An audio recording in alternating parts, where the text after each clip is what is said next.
What's up, everyone? This is David Greenspan, and you are listening to Season 2 of the MindShare PodCast, a proud member of the Industry Syndicate Media Network.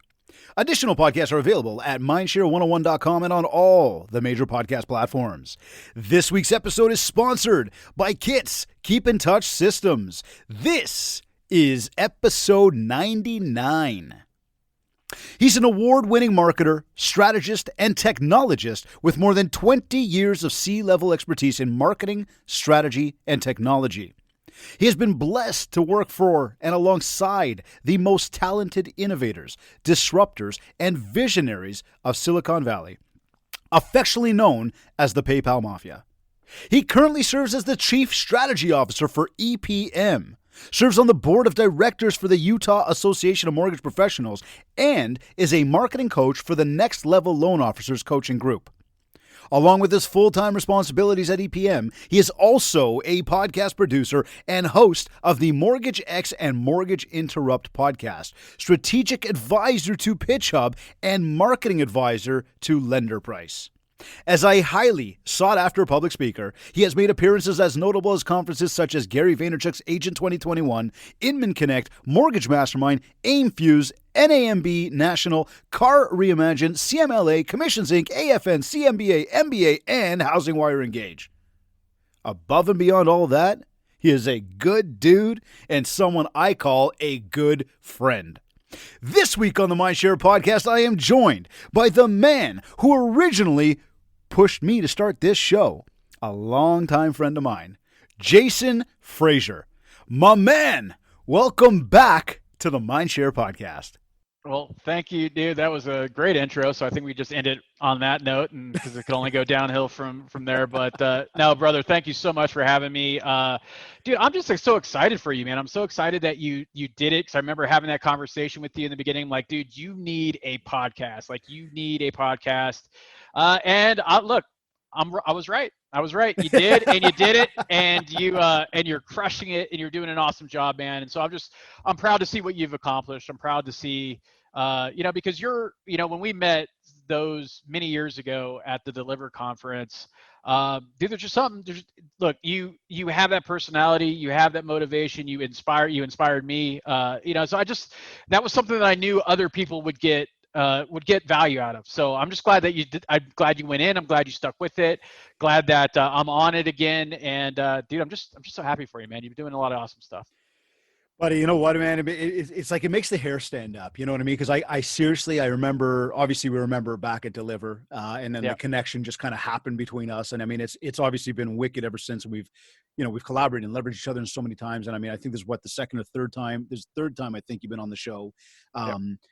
And it means a lot to me that you're here. And for everybody listening, I mean, real quick background, and go figure this, okay? Now, hold on. Quick background on this was, Jay calls me up at the end of 2018. It's literally, we're about to roll into the new year. And he's like, dude, you got to get a podcast started. And I'm thinking to myself, like, a podcast? But I'm a PC. I'm not a Mac. I don't listen to these things. And of course, he goes on to his little rag about me not being on Mac and all that stuff. Yeah. But, I was like, but I don't know what to do. I'm like, what should I do? And as I'm thinking this through, I'm like, yeah, I'm in. He's like, well, we're starting something big. You need to be there. I'm like, okay, cool. And then he says to me, but there's one catch. And I thought, well, what's the catch? And he goes, you've got to have 3 episodes recorded in the next 7 days. And I'm like, what? And I thought, okay, I got this.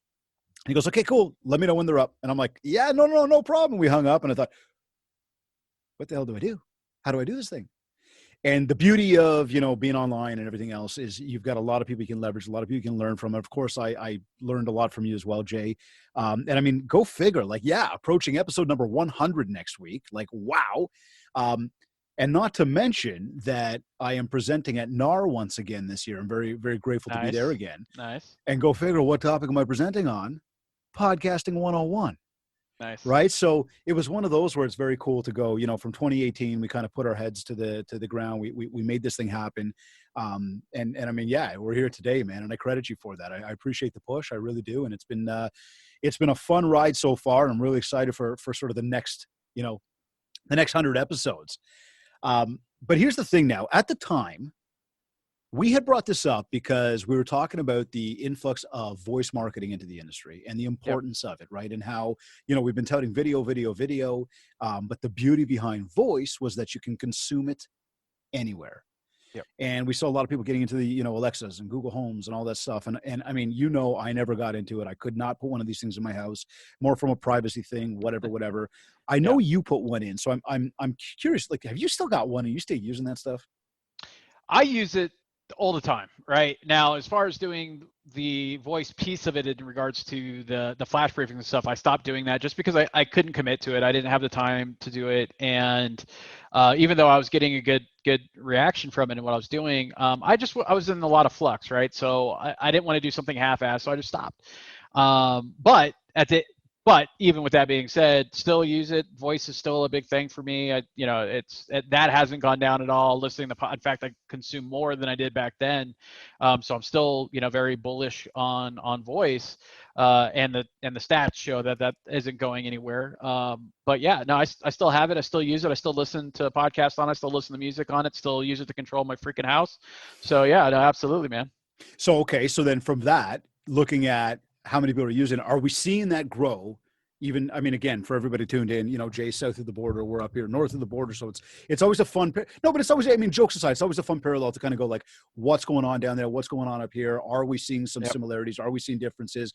Typically speaking, just from size and stature of population, we're a few months behind certain things. I mean, we're always leading the game when it comes to hockey and all the good stuff out there, but anyways, plus, I mean, the Raptors, this new NBA Finals thing that didn't count for the Lakers. But anyways, are we seeing the numbers grow for how many people are putting these things in their home? For the voice activated devices, absolutely, because it's going. Okay. We're still seeing it, and now that Apple's kind of making more of a play to it, Google's still I still get a lot of this stuff. You still get the newsletters and the developer notes and stuff like that. So it's definitely still growing. I would say that it's not as sharp of an incline or growth that it was before, but it's still growing, right? Okay. But I think also there was kind of that golden age where everyone was doing it, and it was new. It was like the new thing to do. You could get it for super cheap. So you still have it a lot. There's still a lot of cool things you could do. I think it's going to evolve, as the technology and as things that you could do with it. It will evolve for sure. But, like I said, I go off of my usage and what I hear from people. The people that were into it are still into it. I haven't seen anyone saying, you know what, I took one out. I don't use it anymore. So I haven't seen that. I still use it just as much, listening to music, listening to the podcast, that type of stuff. I will say for me, I've seen the flash briefing part of it fall off a little bit. Okay.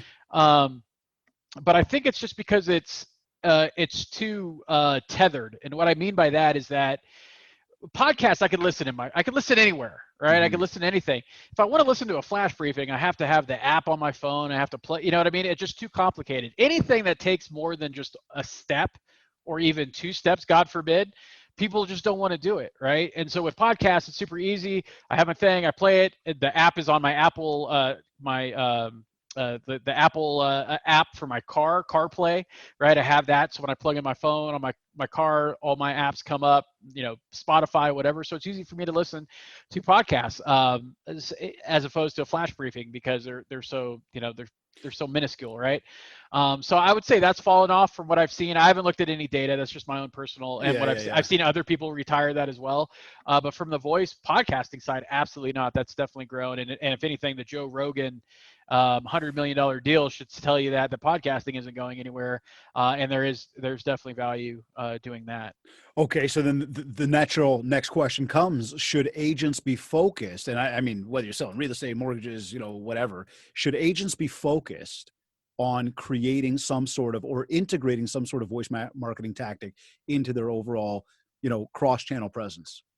Absolutely. And I mean, one thing that I could say, someone that, goes to church, the church has gotten into doing podcasting and do that because it's an easy way to consume like a Sunday sermon, right? And so I think agents, because look, how agents and loan officers are going to win in the next decade is by really doubling down on being hyper local, right? Now, that's not anything new. You talk about the one-to-one, you talk about spending the time on the people you know as opposed to the people you don't know. That's hyper local, that's relationships.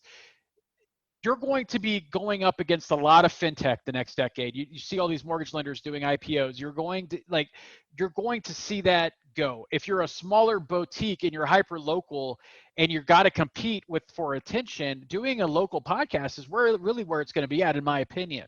So absolutely you should be doing that because it's a good way to get in front of people and let them listen to you, hear your voice, and really make that one-to-one connection as opposed to watching video. I still to this day consume way more podcast or just voice than I do watching video, right? I'm just one of those people that just don't watch a lot of video because I don't, and look, I'm all over, like we mentioned, I do a lot of stuff. Like I don't have the time to take my full attention, like, because I want to be doing emails and stuff on my podcast playing in the background, not my podcast, but other people's podcasts playing in the background. Or some other stuff. It's passive, right? Like I could listen to it and I'm like, oh, what did you just say? Like, let me stop, rewind that a little bit and write some notes because of something. I could do that because I can't do that if I'm watching a video. If it's 3 or 4 minutes, that to me, it's 4 minutes I don't have. But a podcast could be 2 hours long and I can listen to it for 2 hours while I'm doing other things. You just can't do that with a lot of video. And so like I swear, like I'm obviously different than other people, but when I go on YouTube and I'm looking for a video explainer video or something, like if it's like more than 5 minutes, man, I'm tapping out. Like I can't sit there and watch a 28 minute video about something that I'm trying to learn how to do, right? Like I just don't have that. It's just me, right? But if you look at the trends, I'm definitely not alone in that market. Mm-hmm. No, hey, listen, everybody knows I'm into video like crazy. I've been 200, I think 229 just got released on Monday, and that's 229 weeks in a row doing a MindShare video, never mind my lives and my other videos. So I leverage video like crazy, right? Yeah. That being said, though, for me, the voice consumption is a lot simpler. It's a lot more passive, as you said, because I can be mowing the lawn, shoveling the driveway, riding my motorcycle, driving in the car, doing anything, and I can be consuming content. So it's a great way for people to get their message out there. So, with that, then, if we're going to sit here today and say, hey, yes, you should get into voice. Yes, you should leverage it in some way. What is the goal, right? Why would somebody do this? I mean, and let me be more specific on that. Is this to drive ROI, like direct ROI from an episode? Is this brand awareness, or as I like to call it, simply building mindshare? What should somebody's goal be with this type of communication channel? Yeah, so I have a program called Pathfinder that I do for Next Level, right? And I call it, if you want to win, you have to act, ACT, right? And that is awareness, content, and traffic, right? And they go in that order, 100%. I know that's part of kind of what we're going to be talking about today, is about all of those different things, about list building and everything else. Mm-hmm. But you have to start with awareness, or you call it mindshare, whatever you want to call it. They have to be aware of your brand. I personally like the word mindshare better, but yeah, well, which is fine, right? but act sounds better than Matt, right? So but you could Matt, right? So for David, you could Matt, right? You got to win, you got to Matt, right? But for me, you got to act, and it's about building awareness, right? They have to be aware of you. It doesn't matter, and I say this all the time, and for anyone that's followed my content, you'll know, you've probably heard me say this ad nauseum, but it doesn't matter how quickly you sell a house. It doesn't matter how many people you help. It doesn't matter how much over list that you sold that house for. And when I say it doesn't matter, meaning it does not matter if the consumers don't know about you, if they have no idea who you are, if they don't know your name. You could be the greatest agent of all time. If nobody knows about you, nobody cares.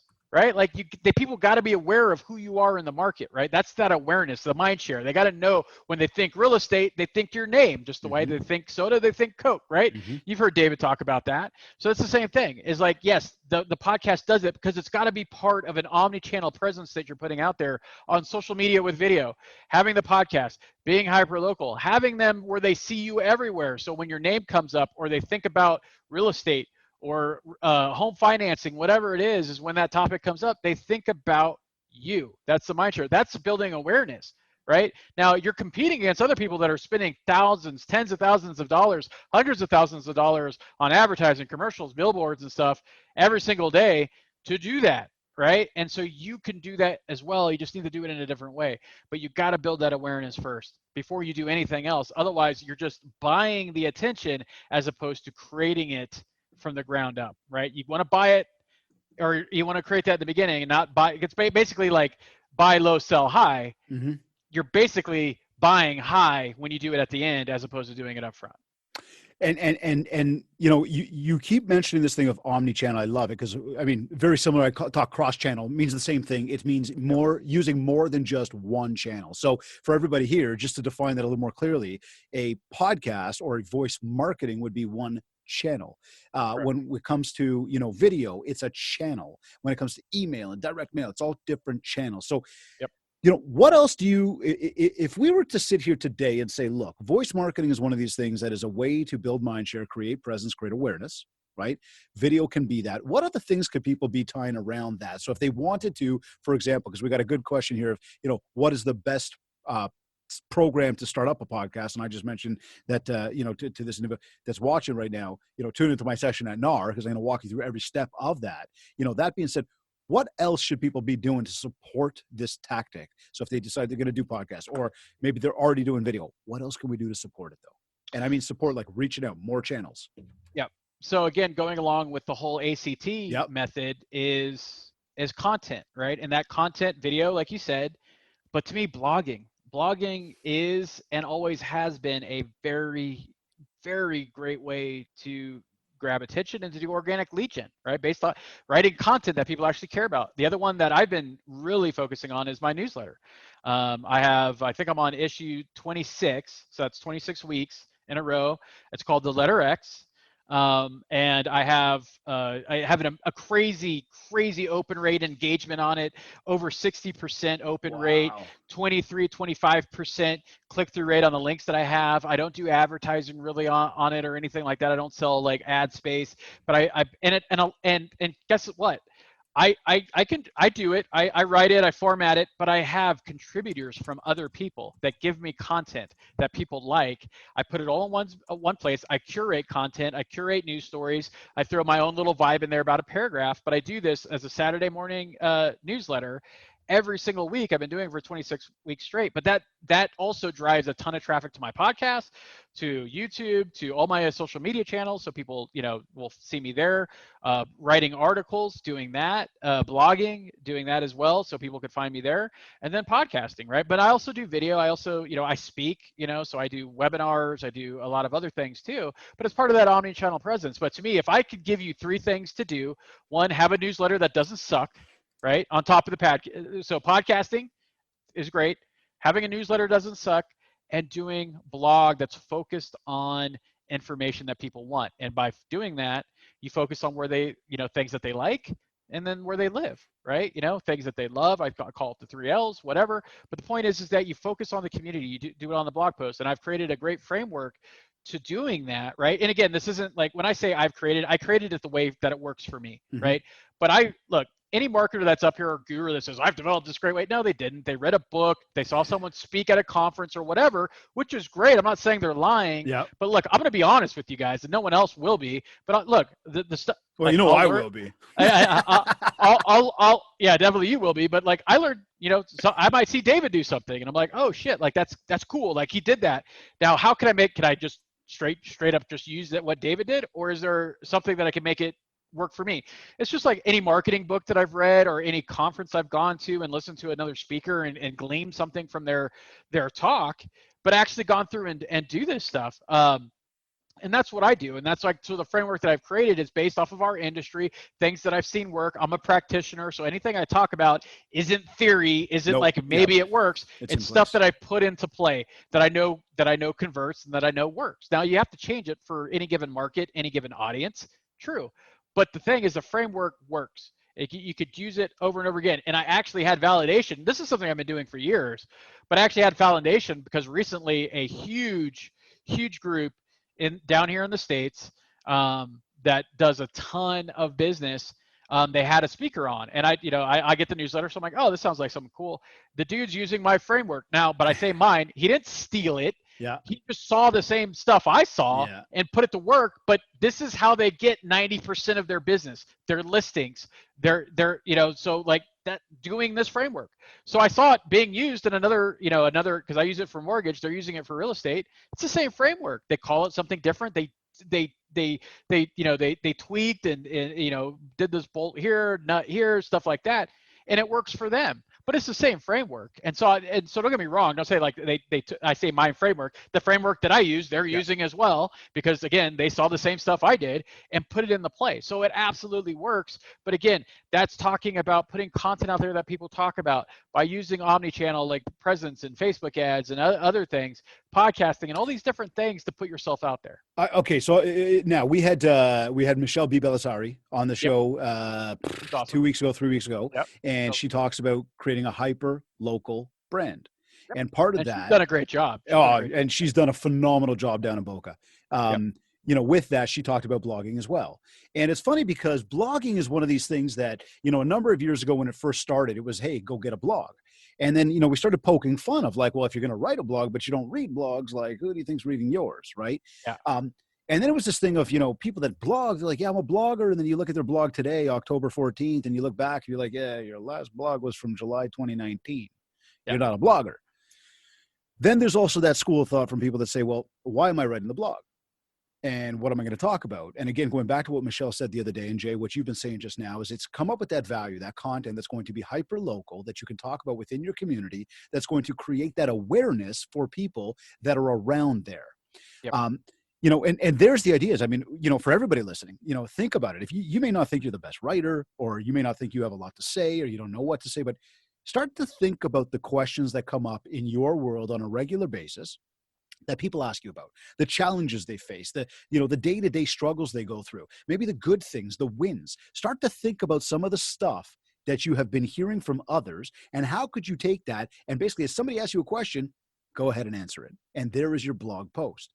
But now, Jay, as we're talking about here with the omni-channel, I also had this random thought from about, that 50,000 foot thought the other day about, and you just brought it up with Facebook ads, about this whole online ad world. And how before the online ads, we used to have these more traditional channels like billboards and flyers and signs, et cetera. But and all that stuff still exists today, right? But online has been, and I don't know if it still is, it sort of is for the unknown, for the people that don't know, online was bright and shiny. I mean, in today's world, that's just what it is. Yep. And I would say in some aspect, the online world is certainly absolutely necessary. But then there's the other part of it where you're spending money on ads and everything else that, I don't know. I mean, do you think that the online ad world has become overly saturated? And are people still having success with it? I mean,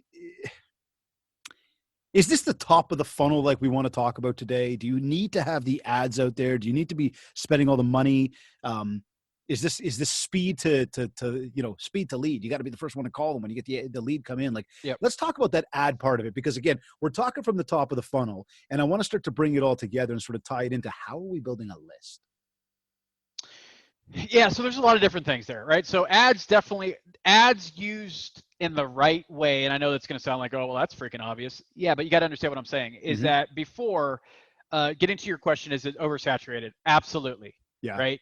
Inundated with ads. It's out of control, right? It just is. It's having the right message. And people were like, well, of course you want to have that. Before, you didn't need to have the right message. You were just getting in front of people, right? Now you really, especially if you're in real estate or mortgage on Facebook, you're in a special ad category. So you can't target the way that you used to, right? So you have to have the right message. You have to be grabbing attention. You can't just put any crappy ad out there and expect to get leads or business. It doesn't work that way. And the other thing is when you mentioned speed to lead, it's absolutely true. Is like, look, when you have people that are out there and you're grabbing them into a funnel, contacting them as soon as possible is key within 5 minutes, right? So you need to have a system. A lot of people want to go and do ads, but they don't have any system on the back end. They're not following up. They don't have a CRM. They don't have a plan. And so you might as well just be burning money, because that's what you're going to be doing. You're going to be wasting money. So to me, the only ads I focus on now, because I used to be heavy into doing lead ads and advertising, the only thing that I do right now is I do awareness ads, because to me, all I want to do is get people to aware and watching videos and responding or going onto a website or something, so I could track them with a pixel. And then once I have them in those custom audiences, then I could hit them with direct messaging, with something that's asking them to sign up for something, or to get into my newsletter, or to fill out this form, or whatever. I do that secondary, where a lot of people are doing that in the beginning, because that's what we did in the beginning. We hit them right with the call to action right off the bat. Where now, as I focus on doing awareness ads, because one, they're cheaper, they're easy to do, and you don't have to worry about Facebook kicking them back to you, because you're not selling anything, you're not driving, you're just doing awareness. So that's why hyper locals doing content on your community. That's why whenever anybody asks me about the best type of ads to do, is I tell them, I actually did a podcast episode about this. Right now is like the top blog post or video ad you need to do is about the top 5 or 10 places where kids could eat free.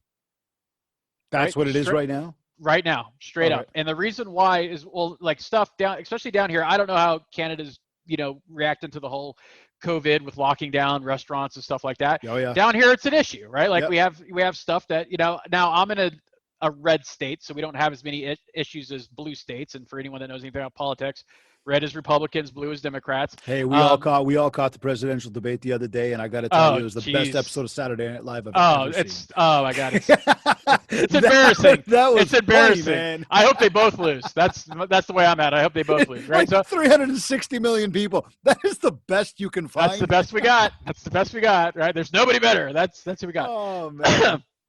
Leave that one for another episode. Yeah. So anyway, so one is, this was a good post before. It is good now, because look, prices keep going up for like kids meal. Before they used to be like $2.99 or $3.99. Now they're like $7.99, $8.99, and then the regular adult meal is like $13.99 or $14.99, right? So you're not saving that much money. So it's like, what if I could go and give someone that, is on a budget, or someone that has been laid off due to COVID or whatever? It's like, because not everyone has the money to go out and grocery shop every single day, or some people can't cook at home and they wanted to go out to eat, right? And just, and they can do that. So it's like, okay, well, you have kids meals, and like, what if I could give you from Monday through Friday a place for you to go out to eat, and your kids would eat free every single day, right? It's important now. It was important before. I've run this in practice, and it absolutely is a winner to put out there. You could write that as a blog post, do that as a video ad, as like direct traffic to your blog post about that, then capture traffic, partner up with the restaurants that you're talking about. None of this has to do with you being an agent. Nothing has anything to do with anything, right? Like it's just good information for the community, right? You'll get traffic to it. You'll be able to share it in those local Facebook groups that don't allow agents to post anything. But the cool thing is the blog is on your website, which is hopefully your real estate website. And you have your blog, you put it to your article, they're on your flight. Hopefully you're using a Facebook pixel. And now you can retarget these people. Say, I have a newsletter, partner up with the restaurants and have them give you coupons saying, hey, if this is your first visit, or just if you heard about this in this blog, here's 20% off your overall meal, right? And so restaurants are fine with that, because you're doing free advertising for them, right? It's a win-win for everybody, and you're focusing back on your community. And then you even put that in there, like, hey, our local businesses are struggling. I don't know about it up there, but down here they are, right? Like a lot of restaurants are permanently closed that will never open. A lot of small businesses are permanently closed, will never open up again. So focusing on helping build traffic to those places will endear you to the community, and then to know that you're just not selling something, but you're actually part of the community and helping be a leader. I want to take that moment right there on something very important that you just said about the local businesses. I want to take a moment right now to encourage everybody that's tuned in, live, the recording, whatever. Think about the local businesses around you right now. Think about where you buy your eggs, where you buy your milk, the places you go fill up gas. I mean, whatever, the little mom and pop shop, the small biz that's really been struggling lately. Think about the holiday season coming up. Think about the fact that, Amazon and Jeff Bezos are doing very, very well, and they don't need a lot of our help, but mom and pop do. how could we go into the local shops this holiday season and support them as we get into our shopping season, and support those little shops rather than the big guys. And it's a little, I just throw it out there to everybody and say, think about those people, because they're just like us. Yep. They're small business. They're working hard. They're out there every single day. And if we can get out there and support, we're just going to help somebody else be better in their life. And it's not even necessarily about the reciprocity that comes from it of, help them and they will help you back. But the reality is, in time, people will recognize when you were there for them, and they will be there for you as well. Yeah. So leverage that. But Jay, as we talk about, putting value out there and putting content out there and being out there, one thing that really holds constant here is that that's free. You are putting your time, you are putting your effort out there. And as you just mentioned about the 5 best places to get a kid's meal, whatever, guys, everybody listen, again, there's your macro content. And then Jay just broke down how to make that micro. Blog it, video it, podcast it, post it on the website, send it out in the newsletter. Now we're creating awareness. I try to drive home the point all the time about how everybody should be putting more value out there, how everybody should really want to put out more content, because it creates the awareness, it builds the mind share. So assuming, and just to kind of fast forward that, because I think we can hammer that one home, till the cows come home. Right? Oh, but I'm too busy. Oh, I don't know what to write. Oh, I don't know what to say. Oh, I don't know if anybody cares about me. Oh, I'm not important enough. Like there's a million excuses. But let's take it to that next step now. You're bought in. You're saying to yourself, fine, I'm going to go ahead and I'm going to put the content out there. I am going to do some good for the community. I'm going to create awareness. I'm going to build mind share. When we don't see the immediate ROI, it's hard to remain consistent. And I've said it so many times. The podcast, this podcast, open door here, this thing takes 4 hours a week. Easily 4 hours a week, from planning and promo and editing and producing and all this other stuff. It's 4 hours. Now, to say, what is your direct ROI, Dave? Do you have anybody that, like, the minute you're done your episode, somebody pays you, or do your guests pay you? No. So how are you leveraging? How are you monetizing? Just like Jason just said, I'm building mindshare. I'm building awareness.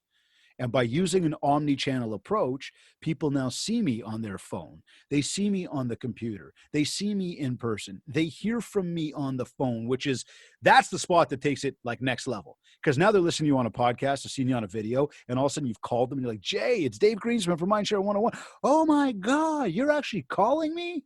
And you sit there looking around like, who the hell are they talking to? Like, I'm just me. But you've just become a real human being, and you've now opened up the opportunity to build more of a relationship. Now, here's where I go with this. We've created the awareness. We've got people that are tuning in. How do we funnel all of that? And again, I'll use the word funnel, but into a place that we can actually, let's call it a list, that we can actually use to put on our email newsletter, that we can actually use to make our phone calls and reach out and connect them more on social media. That's taking it to the next level. Because I think, look, running the Facebook ad, you can run the Facebook ad, and your ads manager people who are charging you $2,500 a month, which is ridiculous, will come to you and say, hey, yes, you got this many clicks, you got this much reach, you got this much awareness, yada, yada. But you're like, but where's my money? Right? How do we convert this now? Gotcha. So again, we talked about awareness. So acts, the second's content, we've just kind of talked about, right? We got into that. And talk about in the list. And the reason why the list building is key, right? So let me step back a little bit to understand why this matters. Okay, we talked about ads, right? We talked about, oversaturated, inundated with ads, everyone's getting sold to. But here's the thing, right? Let's say you built this, and I'll tell you, I've seen people struggle because when Facebook changed the game, when it came to the algorithm and changed for the cost of ads and changed for what would be approved and what you could target, that crushed a lot of businesses that were completely focused on the ads. And so they couldn't reach the people that they want. Same with Google, when they have what they call the Google slap, when they change their algorithm and what shows and the way you've been doing that, and you don't have control over it, or you don't own it, right? You don't own the traffic coming from Facebook. You don't own the traffic coming from Google, which collectively is about 75% of the referral traffic on the internet between those two sites, right? You don't own it. You control it because you pay them money, but they make the rules. The reason why list building is important is because when you have that list, that means you own that.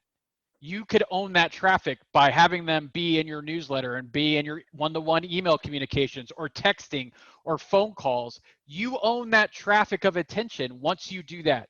You don't own a business and you don't own your traffic until you have a list, right? So the only thing that you really should care about when you're going out there is building a list of people in your community or people that you might want to do business with, the people that you want to be in front of, right? So that's why the list building is important, because then you get to own your traffic, which is the T. So awareness, content, traffic. The content is the quizzes that I haven't really talked about, but quizzes is a great thing to build lists, right? Based off, and you could do it off community stuff. Where kids eat free, that's where you have them go to your blog and maybe have them sign up for your newsletter or a list, getting them into your CRM. Once you have their contact information, then you can market to them any way you want. And it's one-to-one. You're not dependent on Google. You're not depending on Facebook. You're not dependent on anybody, right? And I say this to loan officers, right? And nothing against agents, but loan officers shouldn't be depending on agents. I asked them this. I said, hey, loan officers, if agents went away tomorrow, how many of you would be able to do the same amount of business that you're doing today? Probably none, right? Because you've created good referral relationships, and that's where consumers can tend to go first. So you want to be to the consumer first, right? It's nothing against agents at all, and so I don't want anyone to get that twisted. But what I'm saying is that you want to own your traffic. You don't want to be dependent on anyone for getting business. Like agents, you don't want to be dependent on Zillow or Realtor.com or anybody else or Facebook or Google to get your business. Own it and when you create a list and own your list of tens of thousands of people, then you do. That's what I do in my newsletter, right? I have people that maybe have not ever heard of my podcast, or maybe that have never seen me, but somehow they got into my newsletter based off of a way they signed up, or someone that, because I have people that share my newsletter out all over the place, that sign up, and then that's where they hear about, they see my content, they link into something else. But now I own that traffic. I own that one-to-one. I'm not dependent on anybody else for that, right? Now, social media, but that's free, right? If I'm not paying for it, I can. Okay, hold on. Hold that thought right there. I love the fact that you brought that up, because I was going to ask you, does it work to just spend money to have somebody do your social media for you? Like if I'm like, I don't really know what to do, or I'm too busy, does it work? Like if we said, well, listen, if you got the money, we'll just get somebody to do it for you. Do we find that an effective strategy? It depends, right? So look, if you're already crushing it, and you're busy and you're doing a good amount of business, it probably does. It probably does. Now, if you're just starting out, absolutely not. Learn how to do it. And this is the same way. Like, look, I'm not a mechanic. I don't work on cars, but I know enough if someone's giving me BS when I take it in to get something fixed, right? Mm-hmm. The same should be with your social media.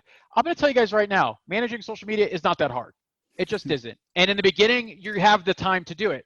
Now, here's the thing. Once you learn how to do it effectively, if you need to buy back some of that time, what is that time worth to you? If it's worth $2,500 a month, then pay $2,500 a month. If you realize that that time to you is only worth $600, $300, then don't pay anything more than that, right? Now, as you get busier and you're making more money and realize like, okay, instead of 3 deals a month, I could do 6 if I buy back some of that time, then pay someone for those 3 extra deals. You see what I'm saying? That's when it makes sense.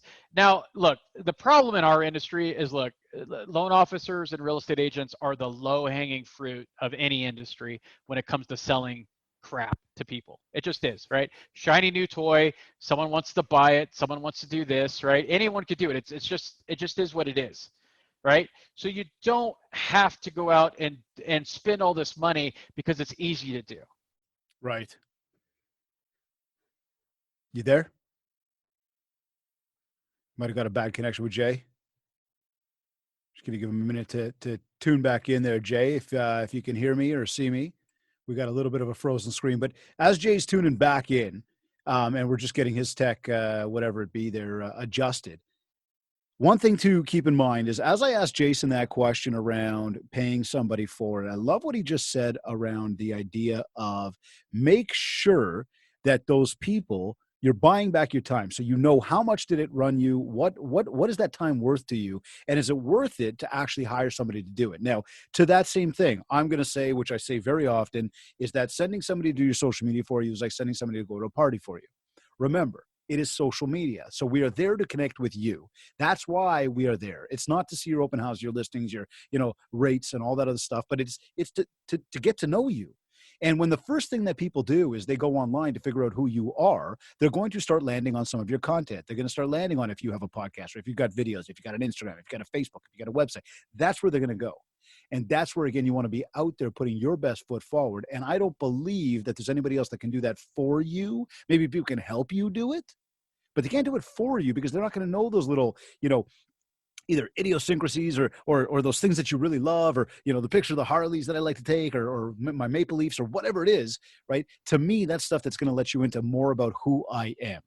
But now, when we come back to this idea around building awareness, and as Jay's giving you some tips around different types of content, it's now the idea around creating traffic. And this comes back to this idea around building the ultimate marketing list, right? So, Jay, if we're doing the podcast, okay, and I guess I want to get very minute, right? Because it's almost like we sit here and we're like, yeah, just do video or just do podcast. And we're like, yeah, how do I do that? And I don't poke fun when I say what I just said. I say it in seriousness. A lot of people just don't even know the first step. So let's think podcast. Let's think online social media ads. Let's think video, and let's even think the traditional, the flyers and the newsletters and the billboards and seeing people. We're bumping into people. There's traffic from an online perspective as well as an offline perspective. How do we start to bring those people into that list that we're talking about? Because I also love what you said around you don't own Facebook or Google. And I've heard this one before, and it very, very true. And it's just one of those things you just internalize. It's so true. That contact list you got on Facebook, it could disappear tomorrow if they shut down. Yep. Right. But if you could start to extrapolate that and put that into a CRM, put that into an email list, a direct mail list, a phone list, you now have your list. So let's talk about that part, because I believe that the list is the gold. Yep. Right? How do we pull people? How do we pull that contact information? So we got a podcast, we got a blog, we got an online ad. What is my next step? Like I've put it out there, I've created the awareness. Now what? Gotcha. And and look, you could do that in any way, right? Like there's a lot of different ways that you could do that. So for example, like when I mentioned where kids eat free, that type of blog. Yep. Let's say on that blog, and you said, look, they read the blog, they watch the video, whatever, they're on that blog post. And at the end of it, you say, look, I partnered with every company that I mentioned on here, and put out your information below, and I'll email you coupons for those businesses, or a special deal or something that is exclusive for this blog article, right? And again, these are things that I've actually done. It absolutely works. Then you have people filling out their information, their correct email. Put a thing for their phone number. Don't make it required, but just put it on there. Some people will do it, some people won't. They put it in there, and then you send them that information, but now you have your list. Now, the cool thing is where segmentation comes into play, right? If I'm interested in something, like, for example, if I want to get David's attention, I know that if I throw something in there about a Harley, or send him an email and the subject line is something about a Harley, chances are Dave's going to open that email, right? Chances are it's going to do it. So whatever funnel or channel you have them coming through, depending on what their intent was, right? If their intent was to learn more about someplace in the community or Harleys, and then you hit them with a refi ad, or you hit them with listing of their house ad, that's going to fall on deaf ears, or they probably weren't even going to open it, and they're probably unsubscribe, right? But if you hit them with continuous content about what their intent was for coming into your list, you segment your list. And so now you know that, hey, this person's interested about this type of content. This person is interested about this type of content. You have tags in your CRM. Yes, you put in work for this stuff. But the problem is, once you have it built, it's built. Yeah. And then everything else just is automated. It happens for you. And then now you have all these types of signals to reach these people and get in front of them. That's where, I mentioned quizzes, right?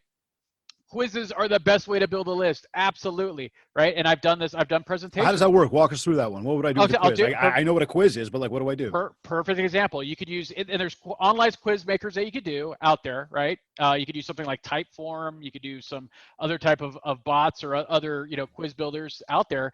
But you put it out there, and the quiz is like, hey, what type of house is best for you? Right? Like, are you a condo, a townhome, single family, story? And you can make it fun. Like, what's your foodie score for Toronto?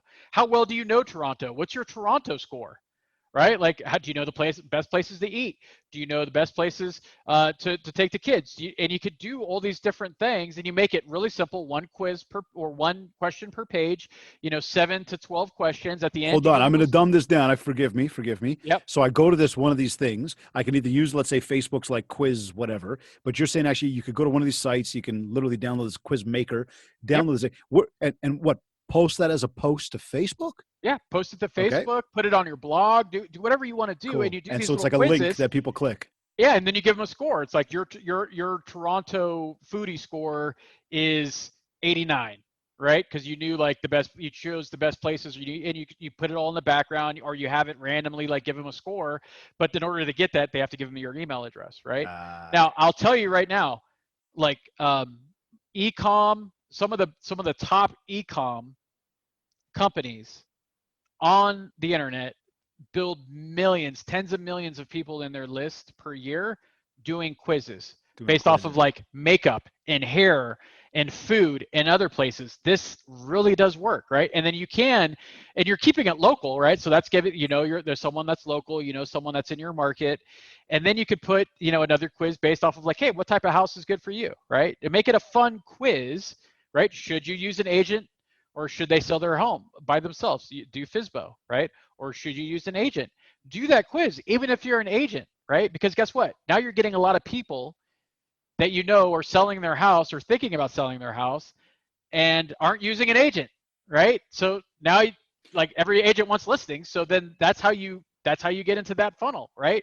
And then what I've seen successful agents do is that doesn't give you the green light to just completely like, hey, I could sell your house, I could sell your house, I could sell your house. No, have a FSBO buying or selling guide that you create and say, here's the advantages, here's the disadvantages, here's the best chance of you having success by selling your house yourself. Now, every agent right now that's listening to this is like, no. Well, I don't want to help someone sell their house without an agent.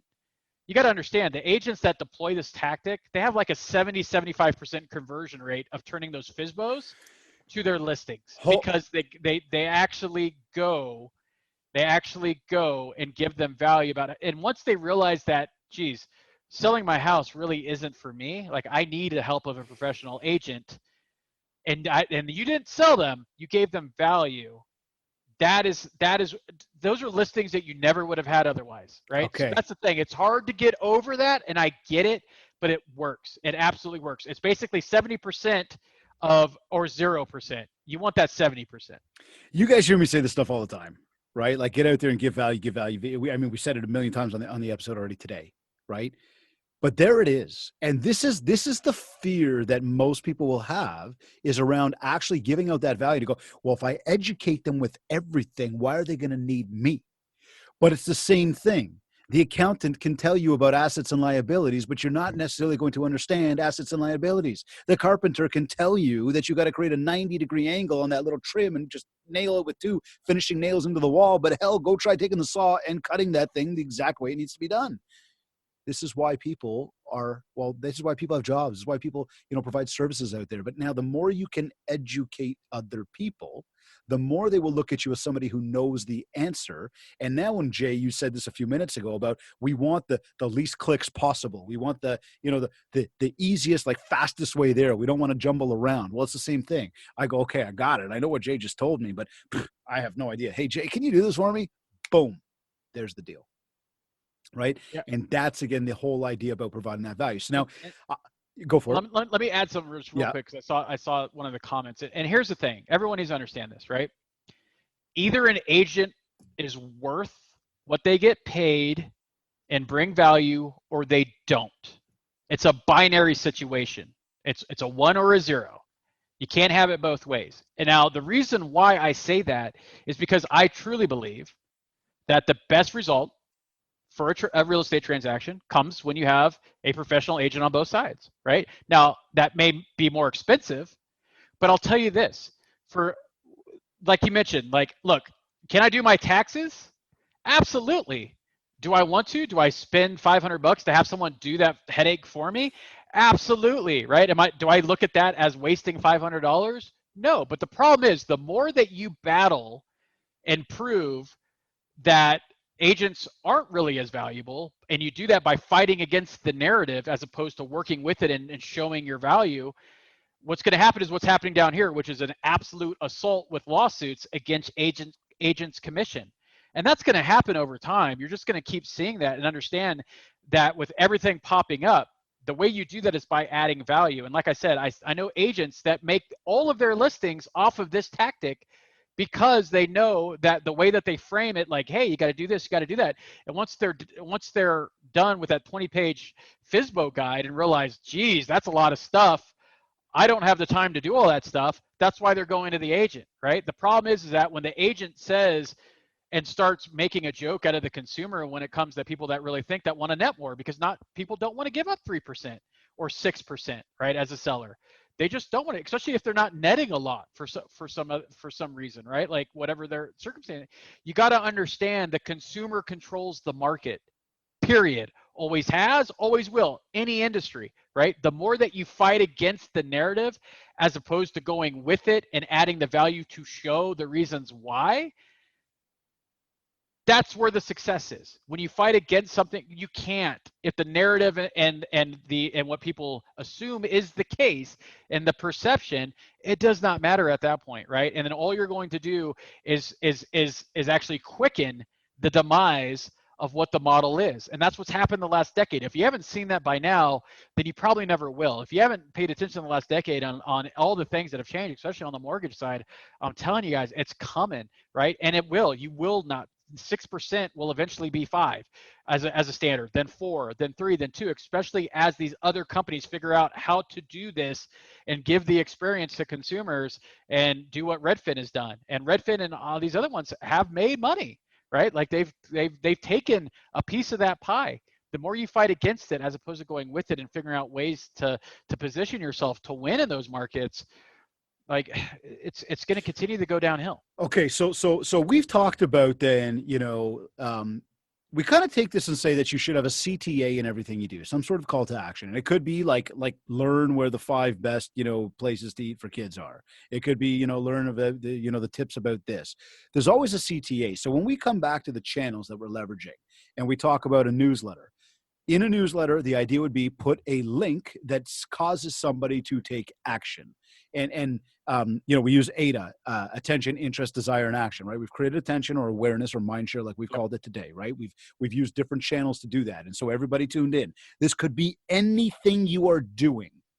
But then what we need to do is we need to create interest. So people need to have interest in who you are, what you're talking about. So we've got to, again, like Jay said, leverage some of the stuff that's out there. Leverage some of the the topics that might be hot topics right now, things that might be community relevant. So micro, hyper local, right? Leverage that stuff. Now that we're creating the interest, people need to have a desire to want to go and get whatever it is. Answer your quiz, tune into the podcast, download the form, give you their email address, whatever it is, right? Now we've got action where, again, we get to put them on the list. But let's look at this. In an email, we put a link. In a Facebook ad, whether we run it ourselves or we have somebody else do it, we put a link. We hope that whatever we're giving away, and everybody listening, this is the free value you offer. You must have a magnet. I've got another client I'm working with right now who just recently started a podcast, and I asked him why. What are you trying to do? And his whole goal is to generate more seller leads. Okay, cool. So you're starting a podcast to generate seller leads. There's some validity to that. What is our CTA during the podcast to now kind of create this awareness to people or this desire for them to give you their information? Because ultimately you want to build the list. You own the list, you control the list, you can market to the list, you can do anything you want with the list. It is yours. So in a podcast, what would somebody do? Is it the voice part of it, Jay? And we're talking, I'm going to go like rapid fire almost on like a podcast. I want to build my list. CTA, just talk about it. Go here and do this. Yeah, I mean, and again, it just really depends, like you mentioned, like on the why, right? What's the why of doing it? And if you want to do seller leads, then what is that CTA? Like, what are you going to get from those people? Are those people that are going to be in that CTA of selling, getting listings, that type of stuff? But for me, for example, the way that I've done the list building is I do a free book giveaway or some giveaway for them to either text me their email or so I could get their mobile as well. Is this on your podcast when you say some sort of giveaway? Yes, on my Or is this podcast. On my anywhere? podcast, you can do this anywhere, but on my podcast, that's how I do it. Okay. So on the podcast, whenever I do any type of list building, it's because I'm giving like a free book, an Amazon gift card, or something like that. Something that's going to be worth somebody giving me their information, right? Like their information is valuable, so you got to have something in kind of equal value. Yeah, no, I'm with you. And sorry, and I want to make sure that I'm tying this together for you, because you and I get this very much because we do this on a regular basis and we've got these set up, these systems set up. But in the case where we sit back and we go, I would want more seller leads. Okay, cool. I want to deal with more sellers. Okay, cool. So they said create an ad on Facebook or create a podcast or do both. They said have a call to action. Okay, cool. I know what I'm going to tell them to do. They said to have a freebie, some sort of guide, some sort of something I can give to them, that value I'm going to give back, right? So you got to create some content, everybody. We know where to post it. How do we now turn that into, when we get the information, where are they going to put in their email, and how are we taking that back and putting it into our system? Do we put this on a Google form? Do we have this on a widget on our website that's going to go directly into our CRM? Do I go get some sort of like third party, landing page system that's going to have it in there, and then they're going to give me a data dump? Like, I get the concept of the awareness, but how do I actually get the name if somebody has enough desire to give it to me? Yeah, so you can do it. Yeah, so I mean, like you mentioned the Google form, that could be the way that I do it. It may not be the way for everybody, but how do you do it? So I have a texting. It's called Join by Text. Okay. Right. Joinbytext.com. They text whatever keyword I happen to have to that number, and then I have automation that's built into it. So it says, hey, send us your email address, and then blah blah blah blah blah, and then you'll get the link. So they put in their email address. It goes in the Join by Text. I have Zapier on the back end that then takes that, throws that into my CRM, into a list that I have built specifically for that. Then the CRM takes over, automates that message with the link to download, or the link to, whatever it happens to be, the giveaway, or, hey, you just, like we'll put you in the drawing for the free book, right? Or something like that. And sometimes I have people that are authors that give me like 10 books, and then they text me, and then I just pick 10 people and send them a book. So sorry, this could be, forgive me, I apologize to interrupt. This could be go to a local shop, collaborate with somebody there, find out maybe if they want to give something away to promote, to get traffic into their store, and you can use that as the cookie. Yeah. Oh, absolutely. Cool. I've done these stuff in the past. I've done scavenger hunts with multiple stores, and then each store they have, that is cool. And each store they go into, and I tell them like, hey, dude, I'm going to give you a ton of traffic to your store, and like at the end of the person gets $200. Right, so they could go to like 10 different stores. Okay, break that down. How does the local scavenger hunt work? So this is it. I love that, man. It's a little involved, but look, guys, let's just have fun, right? Like this is the thing. Like either you want it. Look, the stuff I talk about is next level. You can get the kids involved in that. Never mind. Like that's a family thing. So do this. So basically, just what I've done it before is that like they have to go into a store, give them something. That owner or whoever or the person in the store will give them a clue or something that they have to put in somewhere else, which leads them to the next place. And I don't make it super difficult, but I just do it. And they have to go to this store, and then at the end they have like a number they have to text or something they put in there. Then they're entered in the drawing, and then they get the $200. That someone will win the $200. And right? And for anybody thinking, like, think murder mystery, right? Remember the game Clue? Yep. Same type of thing. idea. And they go, and then you got people, dude. I've had people like stores like, wow, man, we've had like 50 or 60 people come in here to do this thing, right? And the stores love it. And here's and then as an agent, you're like, okay, well, yeah, I just gave away $200, but where's that? One is you just got hundreds of people's contact information for free, right? And then you've generated a ton of traffic to these stores. They're loving you. They're going to be there to support you again down the road. Dude, every single one of those owners of that store or the manager of those stores will allow you to put your business cards on their counter. Will put flyers up on those. They will absolutely allow you to do any of that stuff. Will help you do co-marketing. Will allow. I've used restaurants. I've had restaurants giving me their reserve section for free to hold meetings and lunch and learns because I've driven traffic to their stores. Yeah. Guys, you got to understand. Look. You need to and I was going to bring this up earlier because we're talking about the presidential debates. Yeah. You need to start thinking like a politician. The more relationships, the more hands you shake, the more babies you kiss, the more relationships that you create, the more that you are going to be that digital mayor or just overall mayor personality in your town. That's why when people that run for office, they usually run like commercial development or real estate development or some type of banking, there's a reason why, right? Because it absolutely works.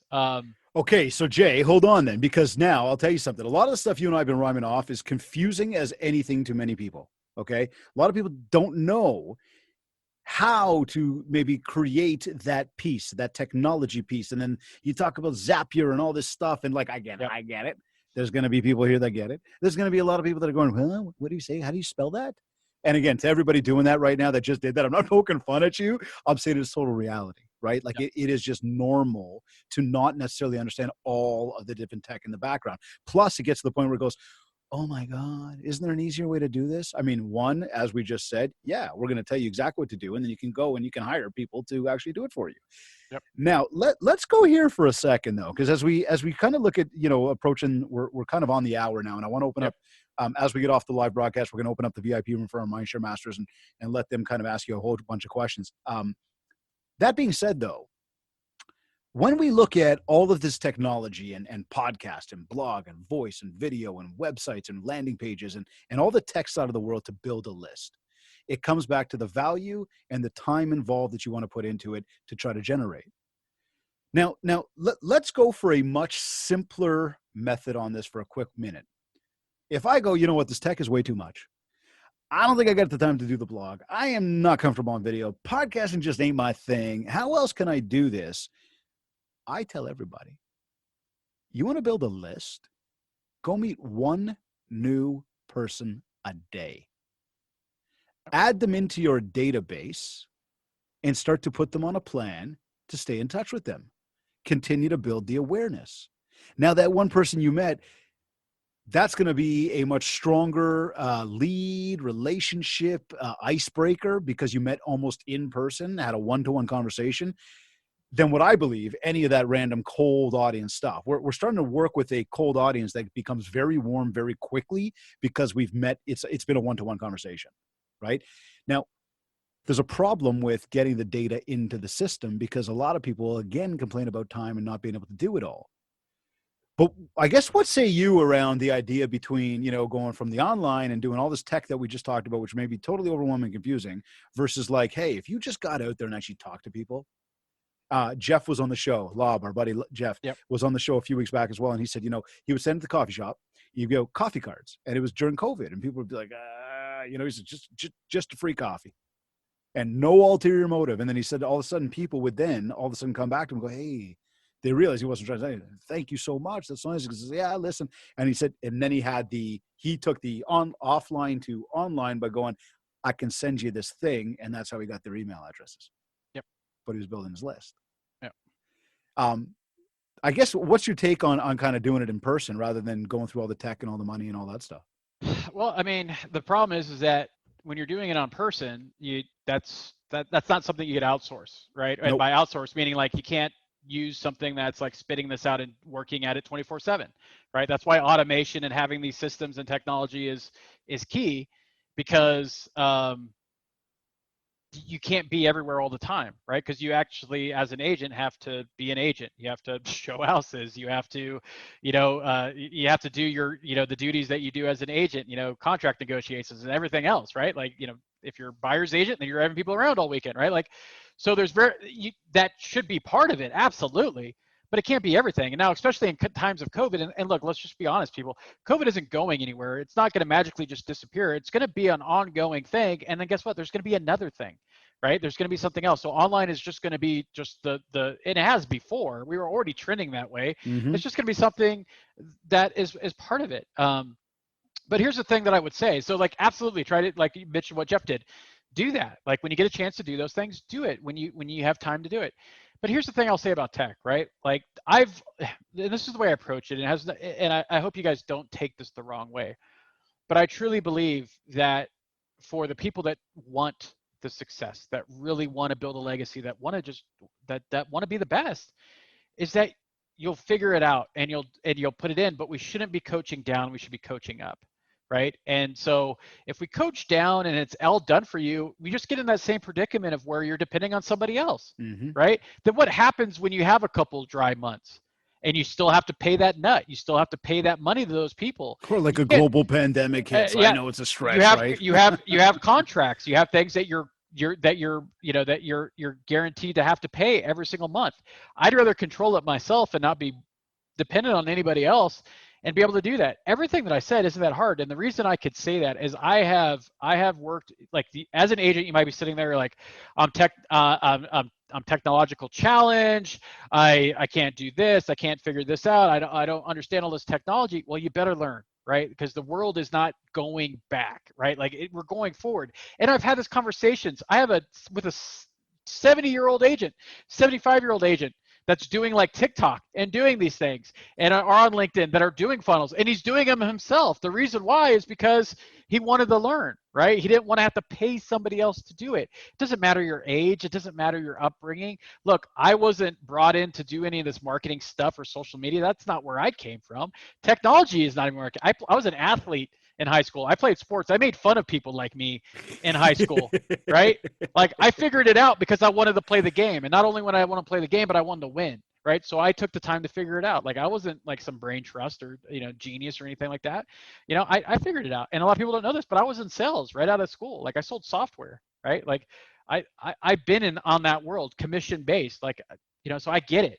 But here's the thing is that like, if you want to win, you'll find a way to get it done. And then, like I said, once you get to a point of understanding it, then start buying back some of your time so you could do more. Right. I like the way you did that. Yeah. And then it makes sense. But then, because the thing is then if for some reason you have to lose that, you're not starting over at ground zero and you're not just, I'm done. It's like you could do it yourself by understanding, right? Like, and I'm just going to tell you guys this, look, learn how to do these things, right? It's not that complicated, right? Or you pay somebody as a consultant. You could find them on Upwork, you could find them on Fiverr to show you how to do it. And yes, you're still paying money, but they're showing you how to do it. And then record the video. And then now you have your step-by-step job aid on how to do these things, right? And sometimes automation, you only need to do them once. And then they just go and go and go. And you just have to push a button here and, pull a lever there. And then that's what you have to do, right? It's a lot. And I'll tell you, as a marketer that used to sell services and stuff, I was right there. I'm like, hey, don't worry about it. Just have me do it for you. Yeah. I'll tell you right now, even though that's what the people want, that's not what's best for you. The best thing for you is not to hire me. The best thing for you to do is to do it yourself and maybe come to me for a little help and listen to something or whatever. And a lot of the times that's free. Everything I learned, I didn't have to pay anything for. I just watch YouTube. It's all out there, right? But what you're paying for is the resource and someone to bring it all together to teach you. And just pay for a consultant for a couple hours to get it done and then do it yourself. Otherwise, you're really paying for something you don't need to. I think well said. And I think that for everybody that tuned in today, as we said, how to build the ultimate marketing list, we've given you a ton of ideas around how to come up with content, how to use a cross-channel approach, meaning not just one way of communicating your message, but multiple ways. We've talked about online. We've talked about offline. We've talked about how to get the new information into the system. Is it through some of the, more technological, techie gadgets, whatever connection points, right? Is it through that, or is it through your hard work? And if I boil all this down and I say, you want to know how to build the ultimate funnel or the ultimate marketing list? Put in the time. Put in the time to connect with people. Put in the time to take those people and add them to your list. Put in the time to learn new things. Put in the time to teach and add value to people, and your list will grow. Then on the ultimate of all of it, be consistent. Continue to be consistent on everything you're doing. Just like we are approaching episode 100 of the MindShare podcast next week, be consistent. Don't stop. Once you start, don't stop. You want to build it. It's going to take time. It's going to take effort. It is not going to be, close your eyes, wish for something, and all of a sudden it's going to land in your hand from a magic genie. This is you. Put in the effort for it. So, Jay, as we close out, and we're going to go ahead and, open up our VIP room as we get off the live broadcast. And for all of our MindShare Masters there, stay tuned. We'll be right with you, and have some questions prepared for Jay, because he's just got so much knowledge. And we really, we covered a lot today. You and I, as we go through step by step, I mean, we could literally do hours of this conversation right here to really like whiteboard this entire thing step by step. But I hope that as everybody was tuned in, you were taking notes. So I guess, Jay, I would ask you, as as kind of a final side, like what last words or tips could you share with everybody who's tuned in just to help them, I guess, help them build that list, help them get out there and build more mindshare? It's tough because there's just a lot of different things, but this is what I would say. One is don't talk yourself out of success, right? And I know that's going to sound like super salesy and super, cliche or even lame, but the reason why I say that is because that's one thing that I see agents and loan officers do all the time is they tell them it's too hard. They're not capable of learning that. They're not capable of doing this. They're not capable of doing that. That's what I see too much, right? So don't talk yourself out of success, right? That's the first thing. You can do it, right? I've seen some people that I'll tell you right now that took me a long time to get them to a, don't allow yourself to not learn something, right? So that's one thing. I want everyone to take that to heart. Don't allow yourself to not learn or talk yourself out of getting to that point where you can do things. The second thing that I would say is when you're talking about building the list and all that stuff, people have to know who you are. You have to build awareness of who you are, right? You have to be putting that out there. You have to be someone that's focused on content that people actually care about. And here's the thing, people don't buy and sell houses every single day. And I know agents are like, well, of course they do. There's transactions that happen every day. Yes, what I mean is that the individual consumer that you're trying to reach does not buy and sell a house every day. If the only content you put out there is about selling and buying, you're not gonna get their interest, but you're sure as heck not gonna keep it once they've used you. If they've used you to sell their house or to help them buy a house, what is going to keep them following your content and be in your ecosystem if all you do is put content out that they don't care about, right? And that's the thing, is consumers don't care about you. They don't care about what you do. They don't care about any of that. They care about themselves, their goals, their before state and their after state. So focus on the consumer, put content that means something to them, not to you. And then the final thing I'll say is that you're not the audience. This is the biggest mistake. It kind of goes with what I just said, but it's the biggest mistake I see people say. Don't put things out because you like it. Again, consumers don't care about what you like. Don't put things out that only means something to you, or that's the way, I would never respond to something like that. Well, that's you. You're not the consumer, right? Like if I put something out to an agent, then I'll care about what you care about, but the consumer only cares about themselves, right? That's just the way it is. So don't do marketing based off of things that you like to see and that resonate with you. Do your marketing based off of what resonates with the consumer. Love that message, man. Very well said. Jay, where can people find you?